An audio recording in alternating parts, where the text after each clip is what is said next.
Bonjour à tous, retour sur le plateau TV avec de nouveaux invités. Aline Mesplès, bonjour, vous êtes présidente de l'OTRE. Bonjour. Bonjour, et Gilles Matelier-Guinlet, vous êtes secrétaire général donc, de l'organisation, l'OTRE. Bonjour. On peut revenir, Aline, sur l'OTRE. Donc, vous représentez les PME du transport routier. On peut donner de nouveau une définition? Je crois qu'on se démarque sur deux choses essentielles. D'abord, sur nos adhérents, qui sont des PME à capitaux patrimoniaux, avec un chef d'entreprise qui s'implique directement dans son entreprise.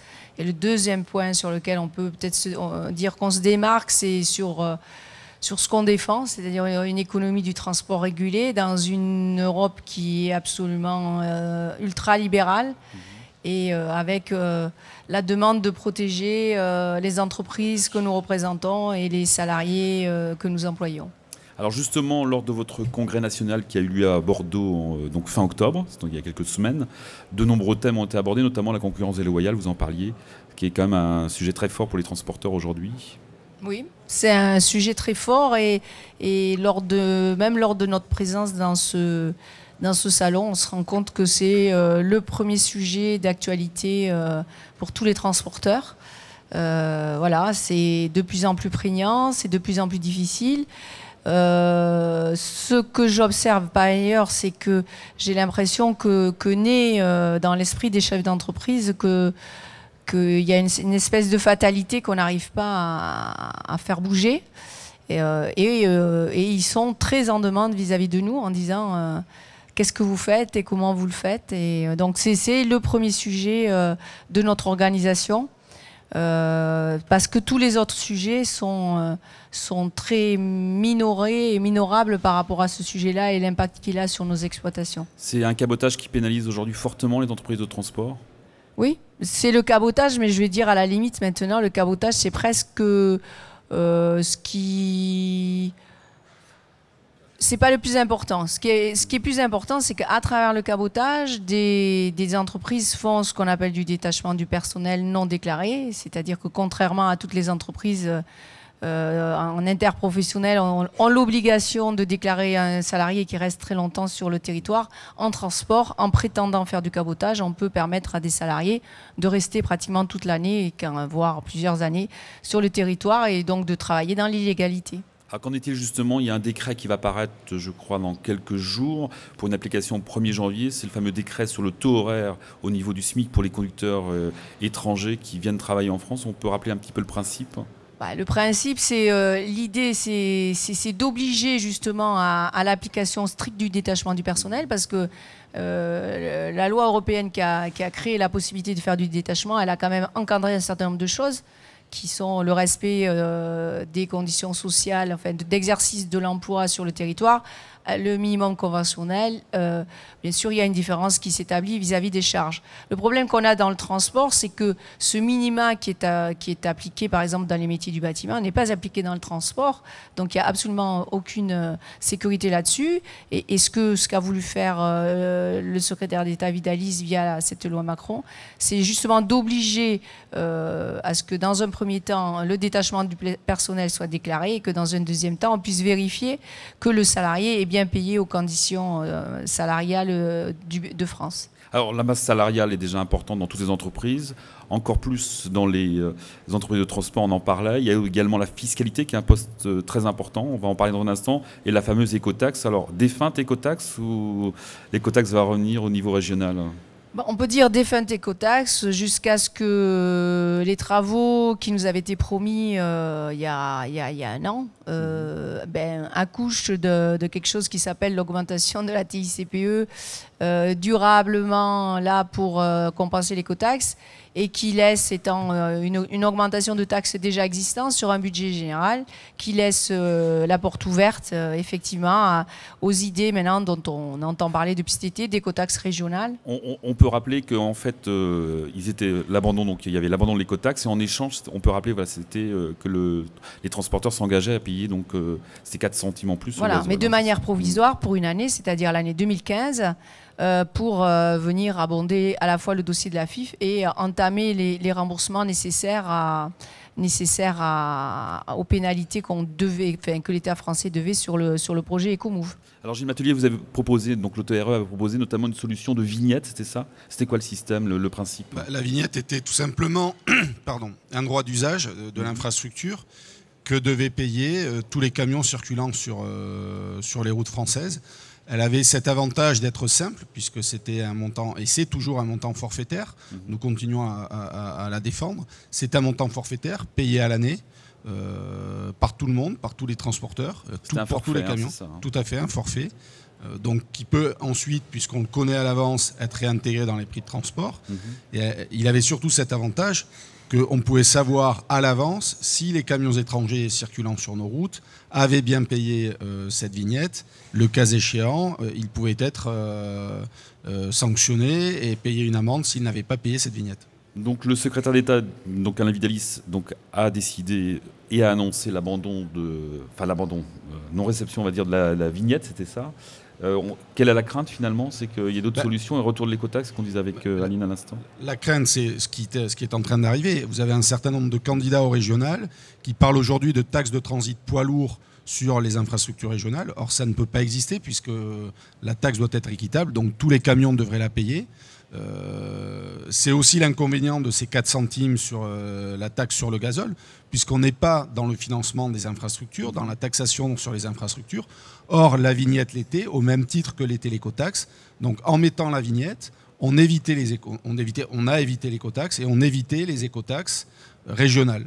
Maintenant, c'est un nouveau dossier qu'on va devoir défendre pour éviter que nous ayons et que les transporteurs aient 1, 2, 3, 4, jusqu'à 13 écotaxes régionales différentes avec des moyens de ponction différents. Et c'est tout l'inconvénient de ces 4 centimes. Alors je disais tout à l'heure avec la taxe poids lourd en Belgique, Aline Mesplès, l'écotaxe poursuit les transporteurs puisqu'il y aura également des transporteurs qui vont transiter par la Belgique.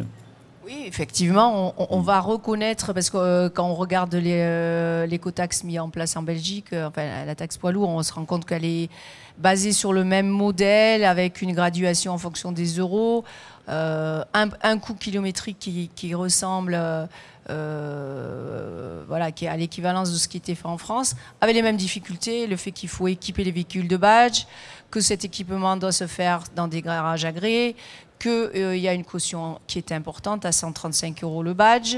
Ce que je reconnais ne pas savoir, c'est si, comme sur l'écotaxe française, on est réellement sur un tarif kilométrique ou bien si sur un tarif de section de route, parce que nous, ce qu'on avait dénoncé dans l'écotaxe française, c'est qu'il s'agissait de sections de route qui allaient de 2 à 8 km, et ce qui faisait qu'on pouvait très bien, si on entamait par exemple une portion de 8 km, payer 8 km alors qu'on n'en avait effectué qu'un.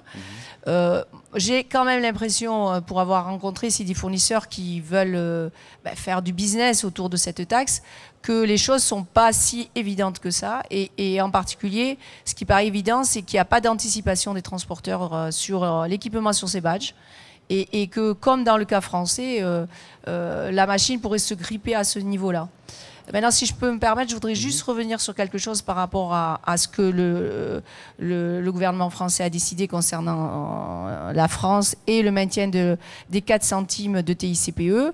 Il faut savoir que c'est une taxe qui, donc, est totalement franco-française, puisque les transporteurs étrangers veillent à ne pas faire de consommation gasoil, à ne pas acheter de gasoil sur les territoires français. Un transporteur me parlait hier de véhicules Renault qui sont livrés en Espagne avec des réservoirs de 1700 litres qui permettent une quinzaine de jours d'exploitation du véhicule. Et on voit bien là que, même au niveau du matériel, les transporteurs étrangers anticipent la mise en place de cette taxe qui reste franco-française. 9 véhicules sur 10, c'est ça qu'on dit, 9 véhicules sur 10 étrangers continueront à circuler sur les routes gratuitement. Et ça, de notre point de vue, c'est un argument qu'on a 1000 fois présenté au cabinet de M. Vidalis, et on ne comprend pas que dans la situation de concurrence déloyale dans laquelle on est, ce n'est pas un argument qui est pesé pour trouver une autre solution. Donc oui, Gilles. Pardon. On s'est trompé dans les chiffres. C'est 90% de la taxe qui va être payée par les transporteurs français et 3 camions sur 4 étrangers, 80%, qui ne vont pas rien payer et qui vont continuer à circuler gratuitement sur nos routes. Donc le poids de la fiscalité est encore plus importante aujourd'hui dans les entreprises de transport. On oublie, il y a notamment de nombreuses taxes. La taxe à l'essieu, on a tendance à l'oublier, personne n'en parle, alors qu'initialement elle a été prévue quand même pour financer justement les infrastructures. Elle permet de financer les infrastructures, elle est là. Le problème, c'est que cette taxe, aujourd'hui, elle est française. Effectivement, les transporteurs étrangers payent l'équivalent d'une taxe à l'essieu dans leur pays, mais vu qu'ils ne circulent pas dans leur pays, ils ne la règlent pas, et le problème est exactement le même pour les transporteurs français, c'est qu'il y a un déni de compétitivité, un delta de compétitivité énorme de façon négative pour les Français, et derrière, ces 4 centimes, alors que la vignette permettait le financement des infrastructures, on s'aperçoit déjà que Bercy est en train de réorienter les 4 centimes vers autre chose que les infrastructures. Donc les transporteurs français étaient d'accord pour payer une vignette, mais ça devait financer l'entretien du réseau routier français. Et en décidant d'aller sur ces 4 centimes, là aussi, le gouvernement fait un choix, et un choix qui est très grave, c'est de laisser en désuétude les routes françaises qui sont déjà très abîmées. Il n'y a pas une contradiction, Lynn Mesplès. Alors, on produit des camions neufs qui sortent d'usines totalement donc non polluants aujourd'hui. On le voit d'ailleurs encore aujourd'hui ici sur le salon Solutrans. Et d'un autre côté, il n'y a aucune aide financière de la part du gouvernement. Sur la liste de COP21, il n'y a rien pour le transport routier. Oui. Ben, c'est une des aberrations. C'est-à-dire qu'on nous demande de nous équiper avec des véhicules de plus en plus performants sur le plan écologique, et on le comprend et on est tout à fait volontaire pour le faire, si ce n'est qu'on sait que déjà sur les normes Euro 6, on a des véhicules qui coûtent plus cher que la norme précédente. On sait que si on veut passer à des motorisations sur des énergies plus propres encore comme le gaz, là le delta à payer est encore plus élevé, et on ne voit pas effectivement dans les travaux de la COP21, pas plus que d'ailleurs dans ceux qui ont concerné la transition énergétique, on ne voit pas d'aide à l'investissement, alors que l'aide aux particuliers sur les achats de véhicules propres est déjà prévue. Donc voilà, c'est une schizophrénie qui est très gênante, parce que c'est vrai que taxer durablement, comme veut par exemple le faire la région parisienne, à interdire des véhicules diesel en considérant que le véhicule diesel n'est pas un véhicule propre, et dans le même temps ne pas encourager par une aide l'investissement d'un véhicule propre, c'est totalement idiot comme situation, puisque voilà, par ailleurs, il faut que quand même nos élus acceptent de reconnaître qu'il y a peu de marchandises qui peuvent arriver dans les foyers français sans être transportées par un camion. Alors il y a des derniers thèmes qu'on voulait aborder, c'était l'ubérisation dans le transport routier. Ça touche également le transport routier, Gilles Matelier? Oui, on le voit par exemple avec Amazon, qui a mis en place un système de collecte de colis par ses clients. Et le client est rémunéré maintenant, lorsqu'il prend son colis, qu'il va rendre et livrer les colis de ses voisins. C'est une situation qui est totalement aberrante. On a vu aussi arriver transport léger, non? Mais c'est du transport de marchandises. Et ce sont des entreprises de transport qui sont pénalisées. Et c'est une question qui aujourd'hui pose un véritable problème que nous avions abordé lors du congrès, c'est que veut-on faire du modèle économique et du modèle social français?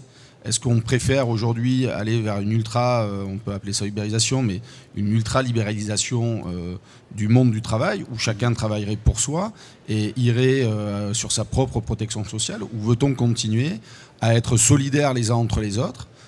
Et dans ce cas-là, il faut revoir ce système d'ubérisation. Alors, on en est aux prémices de la loi Noé, la loi Macron 2, sur cette question de la numérisation. Il est clair que l'OTRE se battra et prendra ses responsabilités sur cette question, parce qu'il n'est pas normal qu'une PME, aujourd'hui, qui a en charge des salariés, paye, rémunère ses salariés, donc amène de l'activité dans un territoire, paye ses impôts, paye ses taxes, et que de l'autre côté, elle voit arriver une concurrence où la personne, juste pour se gratter un peu d'argent en fin de mois, l'empêche de faire son travail normalement. Je vous rappelle en plus que le transport routier est quand même un métier très très réglementé et normaté. Mais le transport léger, pas assez peut-être aussi. Le transport léger, pas assez, mais en tout cas... Le ministère n'avait pas promis de mettre en place un comité de travail justement sur le transport léger, où c'en est? On attend toujours la première réunion là-dessus. Mais il est certain qu'à l'initiative de l'OTRE, le gouvernement a pris aussi des positions et a fait une demande en ce sens au niveau européen pour qu'il y ait une nouvelle réglementation et que l'accès au marché vise aussi le marché et le marché des vulnes. Alim Esplès. Oui, parce qu'en fait, si on veut parler clairement de qu'est-ce que c'est l'ubérisation, c'est en fait c'est une plateforme informatique qui permet de mettre en relation des clients avec des opérateurs, et ces opérateurs qui en fait travaillent pour ces clients, ils travaillent en dehors d'un cadre normal et en particulier du cadre social qui est attaché à l'emploi salarié.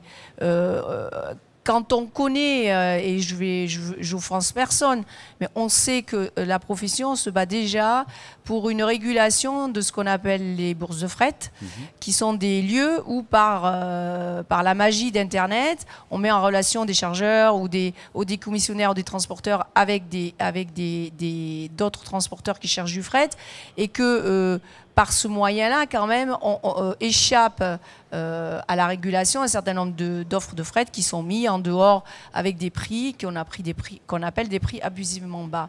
Si on regarde ce que peut être l'ubérisation, c'est en fait ce système-là poussé à son extrême, et à ce moment-là, on n'a plus besoin d'avoir des clients qui prouvent leur capacité à donner un prix juste. Et de l'autre côté, on a des clients qui pourraient se sortir de toute situation, de prouver qu'ils emploient des salariés, qu'ils payent toutes les charges dessus et tout ça. Voilà, c'est ça qu'on dénonce. C'est vrai que la numérisation de l'économie, c'est un bienfait dès lors que ça permet à tout le monde de travailler, aux clients d'être plus satisfaits, aux chargeurs d'être plus satisfaits. Mais comme ça s'installe actuellement avec quelque part le fait qu'on anéantit des décennies de mise en place d'un système qui s'appelle l'entreprise, avec un chef d'entreprise et des salariés qu'on essaye de protéger tout au long de la vie dans le travail et après lors de sa retraite. Mais c'est tout ça qu'on remet en cause, et nous, on se dit encore défenseurs, même en tant que patron, de ce modèle-là qu'on veut défendre encore quelques temps. Bon, le volet les sujets ne manque pas. On pourrait en parler des heures et des heures. Merci en tout cas. On peut rappeler votre présence ici à Solutrans. C'est une première fois au salon Solutrans. En fait, jusque-là... C'est quoi? C'est un échange avec vos adhérents? Oui, voilà. Futurs adhérents peut-être? Voilà, jusque-là, on venait à Solutrans en tant que visiteur, et on a décidé cette année d'être présent avec un stand. L'idée, c'est de recevoir à la fois nos adhérents qui viennent à Solutrans. Moi, j'ai pu remarquer que Solutrans est un vrai salon de transporteurs. Et c'est vrai que étant une organisation pour les transporteurs, notre présence est utile. Et puis après, il y a des échanges, il y a du débat avec des adhérents d'autres fédérations, avec des gens qui ne sont pas syndiqués. Et c'est ça qui fait vivre notre organisation. Merci en tout cas et à bientôt. Merci. Merci.